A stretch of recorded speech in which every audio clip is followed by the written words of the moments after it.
Salut Chris, bon je sais pas si tu la reconnais là, mais bon bah oui c'est la flèche de Notre-Dame qui a été posée il y a quelques jours à peine là, il y a 2-3 jours, enfin je sais pas exactement, je veux pas dire de bêtises, vu que j'en dis suffisamment dans mes vidéos.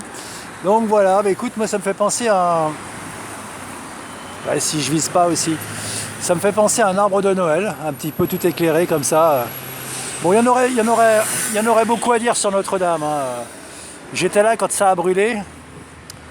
Enfin, quand ça a brûlé, voilà, une espèce de.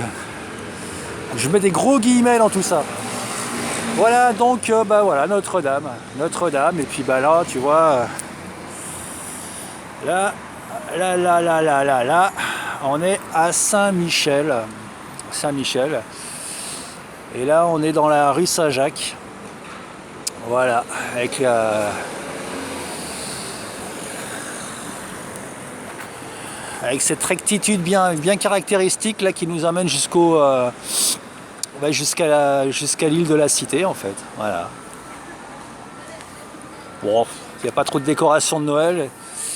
J'ai vu qu'ils avaient commencé à installer des marchés de Noël là, bon, avec des sandwichs, beaucoup d'invendus resservis le lendemain j'imagine. Je vois pas pourquoi ça serait frais, hein. On n'est pas dans cette logique là, on est dans la logique ultra capitaliste. Donc moi je pars du principe que tout ce que j'achète dans la rue, il y a de grandes chances que ça soit recyclé. Voilà. Enfin c'est tout, ça c'est ma petite. Alors ici à un moment donné il y avait un restaurant de fruits de mer. J'ai toujours voulu aller me taper un putain de plateau de fruits de mer. Bah tu vois c'est plus l'occasion maintenant parce que ça a changé.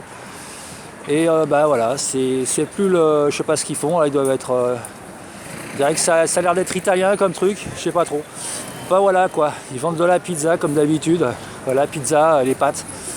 Je te cache pas que c'était plus sympa quand il y avait les fruits de mer, parce que au moins, je sais pas, les fruits de mer quoi. Et c'était une vraie institution ici. Je me rappelle plus comment ça s'appelait. Mais bon, voilà. Bon allez, c'est tout. Bah c'est tout, je sais pas. On va peut-être continuer la petite vidéo. Allez, on continue. On continue, on regarde. C'est magnifique. Par contre, moi je suis pas un habitué de Paris et des foules, comme tu sais sûrement, enfin tu sais sûrement ou pas, j'ai une espèce de composante hypersensible et du coup j'ai vraiment du mal quand il y a beaucoup de monde et tout ça. Donc, donc j'essaye d'éviter autant que faire se peut. T'as vu l'expression autant que faire se peut. J'essaye d'éviter les foules et tout ça. Et ben je peux te dire qu'ici les gens ils te rentrent dedans, c'est pas une légende. Ils te rentrent dedans, ils marchent face à toi et puis ils te rentrent dedans quoi, parce qu'il faut que tu te pousses. Alors voilà, c'est Paris, hein. J'avais oublié à quel point l'ego des Parisiens était comment dire, voilà, était tellement grand qu'on a du mal à se croiser sur les trottoirs. Voilà, donc petit quartier de Saint-Michel. Sympathique, moi j'aime bien. Puis j'aime bien cette rue aussi, la rue Saint-Jacques.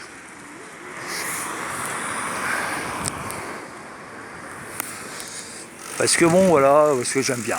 C'est la rue, si tu la continues, tu arrives à Saint-Jacques-de-Compostelle. Du coup, moi ça me titille, moi qui suis un amoureux de la marche et de l'aventure. Quand il y a des spots comme ça qui m'ouvrent les bras pour la grande aventure, enfin l'aventure on va dire déjà, avant de dire la grande aventure, mais une espèce d'aventure. Bah ouais, mais en parlant d'aventure, c'est quoi maintenant les aventures qu'on peut vivre, à part prendre un forfait dans une agence de voyage, le forfait aventure, le forfait séance chamanique sous la toile de tente, le forfait ayahuasca, le forfait descente du fleuve en pirogue, le forfait 3 nuits dans le désert. Tu vois le délire, tu vois, c'est... Donc là, il y a un bus qui passe, c'est normal.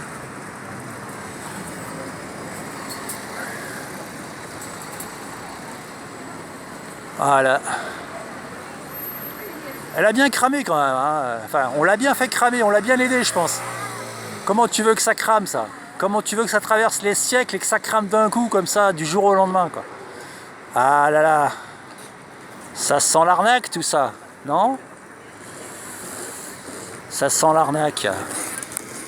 Enfin bon, ça sent pas plus l'arnaque qu'il y a 2-3 ans, là, hein, quand il y avait la super grippe. Bon, ben voilà, c'est tout, sinon c'est sympathique ici. Les touristes, au moins, c'est les seuls qui te respectent, tu vois. Les Parisiens, ils te marchent sur la gueule. Ben, les touristes, ils sont bien cool.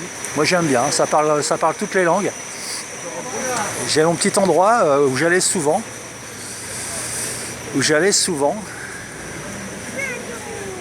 Non, j'ai la flemme d'y aller. Faut traverser, faut aller dans la foule. Ouais, quoique. Allez, on y va.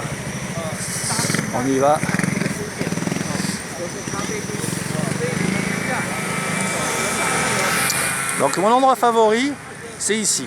Voilà, c'est le Shakespeare Café. Et je venais régulièrement quand j'avais encore mes 2 jambes, quand j'étais à fond quand j'avais encore du bouillon.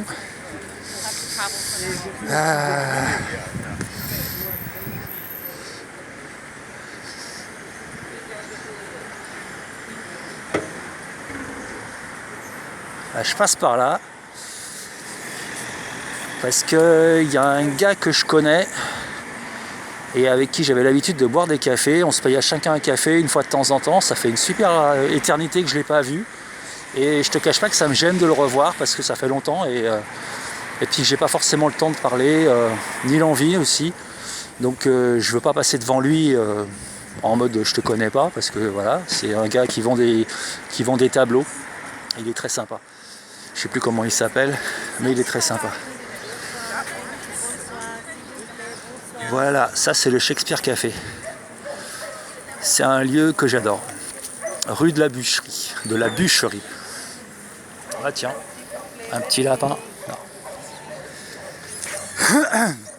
Ouais, moi j'avais un chien aussi, je le mettais sur les... Enfin j'ai un chien que je mettais quand je venais avec elle, sur les bornes là, pendant que je buvais mon café. Et je passais mon temps à observer les gens, prendre des photos avec mon chien. Et je demandais pas d'argent, moi. Ouais, voilà, c'est tout. C'était pour la petite histoire. Alors ici, ça y est, tu te balades avec ton chien, tu lui mets un chapeau, et puis quand tu le regardes, il te tend la main, et puis il faut filer de la thune. Attends, ça va. Bref, donc le Shakespeare Café. Il faut savoir que pendant la Deuxième Guerre mondiale, il y a la directrice, je crois, je sais plus qui, en fait, il y a une petite histoire là-dessus. Renseigne-toi, mais elle a refusé de vendre un bouquin à un Allemand sous l'occupation. Et moi, ça me plaît, tu vois, ce genre de... Voilà, ça me plaît, quoi. Elle a refusé de vendre un bouquin à un Allemand sous l'occupation. Et ben voilà, c'est tout. C'est tout. Chapeau bas, madame. Voilà. Et donc voilà, c'est tout. Donc moi, c'était le petit endroit que j'aime bien, où ça parle un petit peu toutes les langues, surtout anglais d'ailleurs. Et puis le délire, en fait, c'est que dans ce café, tu as la possibilité de dormir, d'être logé et nourri. Il y a des conditions, mais tu as la possibilité d'être logé et nourri. Voilà, c'est-à-dire, de mémoire, il faut que tu donnes 3 ou 4 heures de service. Donc tu aides au café, au café pour la... Enfin, tu files un coup de main, quoi, pendant quelques heures. Tu lis un bouquin, tu remplis une fiche de lecture du bouquin. Et puis tu peux passer ta nuit comme ça. Voilà, il y a plein de gens qui font ça, des étudiants et tout ça, qui restent un certain temps. Et moi, je trouve le concept super intéressant. Voilà. Donc, il y a un mec qui chante là.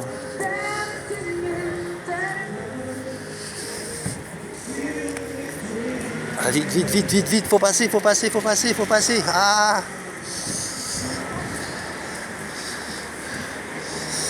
Et donc voilà, ben ça m'a fait plaisir de voir mon ancien copain de loin là comme ça. J'aurais bien aimé parler un peu avec lui, mais ça me fait rentrer trop tard après parce que bon. Puis bon, il est sûrement occupé avec une de ses parties d'échecs, comme il a l'habitude de faire en ligne là. Donc voilà, il attend le touriste et il prend des photos de la ville de Paris. Et puis il a un petit filtre Photoshop ou je sais pas quoi. Et avec ça fait un peu comme une peinture qu'il imprime et qu'il met sous verre. Et puis voilà. Et puis ils vend ça, il a l'air de se faire pas mal de thunes. Hein. Et ici les gens ils se font de la thune. La dernière fois on était au Louvre avec ma fille. Et il y avait des gars là qui étaient avec leur vieux Polaroid tout pourri là. Des années 60, 70, et ils vendaient du Polaroid quoi. Et je les ai abordés, ils étaient tous les deux dans un coin sombre en train de se partager une liasse de billets qui était assez impressionnante. Et voilà, et ça vendait du Polaroid, et a priori ça faisait un certain nombre d'années qu'ils faisaient le truc. Et donc voilà, il y a des petites industries ici, des petits commerces, des petits privilèges on va dire. Voilà. Voilà. Alors j'aurais pu faire une vidéo de nuit avec les décorations de Noël, mais j'ai pas l'impression qu'il y en a tant que ça des décorations de Noël. Puis je te cache pas que je suis un peu... J'ai regardé un petit peu s'il y avait des trucs sympas pour faire des cadeaux. Je suis allé chez le vieux campeur. Je me suis pris une claque. Les prix, une casquette 50 balles, un bonnet 100 balles. Il me semble que mon dernier bonnet que j'ai acheté il y a 3-4 ans, je l'ai payé 30 balles. C'était avant le Covid. Bon, ça n'a rien à voir forcément, tu vois, mais... Enfin bon, je pense que c'est plus avantageux d'acheter sur le net que d'aller directement au magasin. Mais c'est clair que ça fait un certain temps que le vieux campeur, à mon sens, c'est plus du tout la mentalité, quoi. C'est plus ce que c'était avant, quoi. Je me rappelle avant, il y avait des sacs de couchage spéciaux que tu trouvais rien que chez eux. Des putains de bonnes marques. Les mecs, ils couraient dans tous les sens pour aller choper des références de folie, quoi. Des trucs vraiment, vraiment performants. Et c'est devenu un peu Décathlon XXL, quoi. Une espèce de... C'est devenu de la merde, en fait. Voilà, alors les produits sont pas forcément de la merde, mais voilà, le choix produit, c'est plus ce que c'était. C'est vraiment plus ce que c'était. Et clairement, c'est hors de prix, quoi. C'est hors de prix. Donc c'est, ça va avec l'air du temps. Hein. Ça va avec l'air du temps. On s'emballe pour un bonnet. Alors c'est un bonnet Fjällräven, tout en nylon et fourré de plumes, voilà. 100 balles. Alors le truc un peu chapka, tu sais, mais 100 balles. 100 balles, tu vois, le genre de truc, une fois que tu transpires bien dedans, faut le laver. Je sais pas si tu as déjà essayé de laver de la plume, bon, tu peux pas la laver souvent déjà. Et puis, enfin bon, voilà, il faut mettre un sous-bonnet pour que ça soit viable le truc. Mais donc voilà, c'était tout. C'est ce que je voulais dire. Ah oui, les parkas, je n'ai pas noté le prix des parkas, mais bon, de toute façon, les parkas, c'est à moins de 1000 €, il n'y a rien du tout, quoi. Déjà, c'est clair. Donc moi, quand je vais acheter du matos, avant je venais là, maintenant, et avant aussi, j'allais au magasin d'usine, La Fuma à Anneyron, donc dans la région en Isère. Et c'était vraiment super intéressant.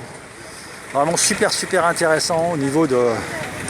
Je me suis pris une parka que je traîne depuis 12 ans, là, 12, 13 ans, 15 ans, je sais plus combien. Une parka en plume d'oie. Une La Fuma. Franchement, je l'ai traînée tous les hivers. Je l'ai encore, elle tombe en loc.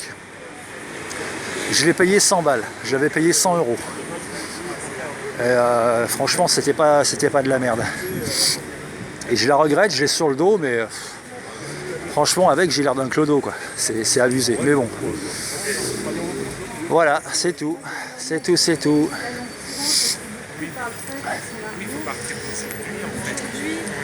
J'aurais dit une petite dans la tête que si quelqu'un allait voir chaque Bon ben voilà, je vais arrêter ma petite vidéo de comparateur de prix là, qui n'intéresse personne. Mais tout ça pour dire que à Néron aussi, ça a bien changé. Il y a quelques années, on va dire 10 ans encore, ça valait le coup. Mais c'est pareil, c'est devenu... il y avait des trucs de folie, des prix de dingue, quoi. Ouais, il y a encore facilement 10-12 ans, ouais. En 2023, ouais, il y a 13-14 ans, allez, on va dire jusqu'à il y a encore une dizaine d'années. Puis maintenant, c'est devenu, voilà, quoi. Ils font des promotions, des braderies qu'ils appellent, 2 fois par an. Je suis allé, la dernière c'était au mois d'août, là, je crois. Je veux pas dire de bêtises. Non, au mois de juin. Au mois de juin, vu que j'étais avec ma fille, franchement, c'était de la merde, il n'y avait que dalle. Les prix, c'est pareil que c'est kiff que les prix en magasin. La qualité, ça y est pas. C'est vraiment du foutage de gueule, c'est tout. Du foutage de gueule XXL. Voilà. Et ben donc je vais prendre mon petit métro pour rentrer là. Et puis je serais bien content, j'aurais fait ma petite marche, histoire de me dérouiller les articulations. Et de revoir un petit peu Paris, et puis de sentir un peu d'autres énergies que les énergies de Seine-Saint-Denis, qui au bout d'un moment, franchement, elles sont lourdes, elles sont très lourdes. Mais bon, enfin ici aussi c'est lourd, mais c'est pas la même lourdeur. Il y a un petit côté un petit peu moins banlieue, quoi, un petit peu plus léger, un peu plus friqué, un peu plus, enfin voilà quoi, un peu plus souriant, un peu moins je te fais la gueule. Enfin bon, j'aime bien alterner un peu, changer l'ambiance, ça fait du bien. Voilà. Bon, eh ben écoute, je te dis à plus.